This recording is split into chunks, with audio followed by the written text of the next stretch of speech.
keterangan kepada penyidik, Dr. Rismon Hasyiholan Sianipar meminta kepada pelapor saudara Joko Widodo melalui penyidik agar tidak mencabut laporannya, agar kasus ini benar-benar sampai pengadilan. Kami yang terlalu awal, biasanya kami molor, mohon maaf. Hari ini kita ada dua agenda. Yang pertama, pemeriksaan lanjutan terhadap Dr. Rismon Hasyiholan Sianipar. Ini adalah kali ketiga di tingkat penyidikan. Sebelumnya sudah ada sekitar 8 video yang ditanyakan berkaitan dengan kasus ijazah palsu saudara Joko Widodo. Dan masih tersisa kira-kira 3 video yang transkripnya sudah dibuat oleh penyidik dan tinggal dipertanyakan tentang isi video-video tersebut kepada Dr. Rismon Hasyiholan Sianipar. Yang belum itu adalah berkaitan dengan kegiatan saat ke Sulu tanggal 15 dan 16 April 2025 yang lalu. Selebihnya sejumlah podcast sudah diperiksa dan dijelaskan, termasuk kajian tentang apa yang menjadi dasar kesimpulan ijazah saudara Joko Widodo itu tidak identik dan pembandingnya apa saja, teknologi atau sistem yang digunakan apa, dasar-dasarnya seperti apa, sebagaimana yang sebenarnya sudah kita ketahui, tapi tadi lebih rinci ya, karena ada istilah-istilah teknis yang dijelaskan, sehingga beberapa masalah atau kendala teknis yang bikin lama itu, pertama, print out-nya sampai 24 berkas. Yang kedua, setiap halaman harus ditandatangani. Makanya kalau di total bisa ya 1000-an halaman begitu untuk berkas-berkas keseluruhannya, dan itu yang membuat lama. Belum lagi saat pengetikan ada tipu-tipu atau ada salah redaksi baik kata maupun kalimat yang itu membuat lama. Secara substansi, Dr. Rismon Hasyiholan Sianipar telah menjelaskan secara argumentatif dengan dalil-dalil ilmiah sesuai dengan kepakarannya sebagai ahli digital forensik. Dan Dr. Rismon Sianipar ada hal yang penting untuk diketahui oleh media dalam sebuah keterangan kepada penyidik. Dr. Rismon Hasyiholan Sianipar meminta kepada pelapor saudara Joko Widodo melalui penyidik agar tidak mencabut laporannya, agar kasus ini benar-benar sampai pengadilan, agar effort ya yang dikeluarkan dalam memberikan penjelasan di kasus ini itu tidak sia-sia, karena sudah banyak ya tenaga, pikiran, bahkan biaya yang dikeluarkan untuk melakukan kajian ini. Nah, nanti kalau di tengah jalan tiba-tiba saudara Joko Widodo mencabut, nanti jadi anti klimaks begitu. Yang kedua, kami juga dari tim advokasi mengimbau pada Kejaksaan Agung ya, karena ini kaitannya ada dengan kasus ijazah saudara Joko Widodo, karena sebelumnya para pendukung saudara Joko Widodo yang hadir di dalam diskusi media selalu mengatakan klien kami ya, Rismon Hasyiholan, Roy Suryo dan yang lainnya pasti tersangka, pasti masuk penjara, pasti terpidana. Sedangkan kemarin kita ketahui bahwa saudara Sylvester Matutina tidak hadir kembali dalam proses PK, permohonan PK, dan sudah dinyatakan gugur permohonan itu.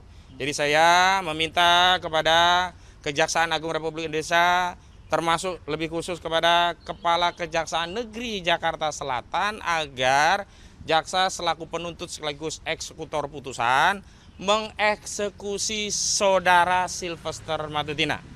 Hukum tidak boleh kalah dengan Sylvester Matutina. Negara tidak boleh menjadi subordinat Sylvester Matutina. Rakyat butuh ketegasan bahwa negara melindungi harkat dan martabat dan wibawa hukum dengan mengeksekusi Sylvester Matutina. Dan kami juga dari tim advokasi menginformasikan bahwa nantinya Dr. Rismon Sianipar Hasyiholan dalam pemeriksaan ini akan meminta kepada penyidik di tingkat penyidikan agar kami bisa menghadirkan ahli. Kalau kemarin dari klien kami, Pak Abraham Samad, telah mengajukan 2 ahli di bidang jurnalistik. Yang pertama sudah diperiksa, yakni saudara Lukas Luwarso, yang beliau pernah menjadi ketua Aliansi Jurnalis Independen dan juga pernah menjadi anggota Dewan Pers. Dan Jumat besok ada pemeriksaan terhadap Pak Bambang Harimurti, pernah menjadi pimpinan redaksi majalah Tempo dan juga pernah ada di Dewan Pers. Nah, hari ini nanti di ujung pemeriksaan Rismon Hasyiholan Sianipar akan meminta kepada penyidik untuk menghadirkan setidaknya 3 ahli. Pertama, ahli ITE, karena ada pasal-pasal ITE yang dikenakan kepada klien kami seperti pasal 35, 32, 28 ayat 2. Itu semua pasal ITE, dan kami juga akan menghadirkan ahli ITE untuk menjelaskan bagaimana distribusi elektronik dan pertanggungjawaban secara elektronik di dalam data-data digital.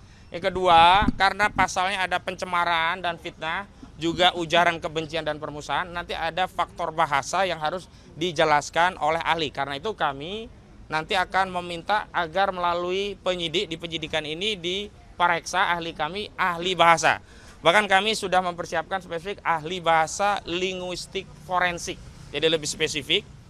Belum kami sepil namanya, kami sedang berkoordinasi. Yang jelas ahli ini kami akan hadirkan. Kalau biasanya di dalam pembelaan kami hanya menghadirkan ahli itu di persidangan. Di kasus ini kami sudah mulai menghadirkan ahli-ahli itu untuk diperiksa di tingkat penyidikan. Yang ketiga tentu ahli pidana. Nah, ahli pidana kami siapkan 2 orang. Satu dari sebuah perguruan tinggi negeri nasional dan satu dari sebuah perguruan tinggi swasta. Yang kedua-duanya akan memberikan penjelasan tentang unsur-unsur pidana dalam pasal-pasal yang hari ini sedang disidik oleh penyidik. Baik pasal 310 KUHP tentang pencemaran, pasal 311 KUHP tentang fitnah, pasal 27A Undang-Undang ITE tentang menyerang kehormatan melalui sarana ITE, termasuk pasal-pasal yang unsurnya ada dalam pasal 28 ayat 2 junto 45A ayat 2 Undang-Undang ITE, termasuk juga delik penghasutan yang dilaporkan, yakni pasal 160 KUHP. Kami harapkan dengan adanya kesetimbangan keterangan baik dari ahli kami, juga dari ahli yang konon juga sudah diperiksa oleh Polda Metro Jaya, bahkan kabarnya yang sudah diperiksa ahli psikologi, sosiologi, bukan hanya pidana, juga bukan ITE, termasuk ahli sosiologi, psikologi terkait ujaran-ujaran yang menjadi materi dari pemeriksaan di tingkat penyidikan ini. Kami ingin ahli-ahli kami yang memberikan keterangan juga memperkaya, yang akan bisa dijadikan pertimbangan oleh penyidik untuk menetapkan apakah kasus-kasus ini benar-benar sebuah kejahatan yang layak untuk ada tersangkanya setelah dipenyidikan, atau ternyata ini sebenarnya bukan bagian dari kejahatan, bahkan hak konstitusional yang berulang kali kami tegaskan bahwa setiap orang bebas bersuara, bebas berpendapat. Bahkan kendati ketika pendapat itu keliru, pendapat itu salah, tetap saja tidak bisa menjadi kejahatan.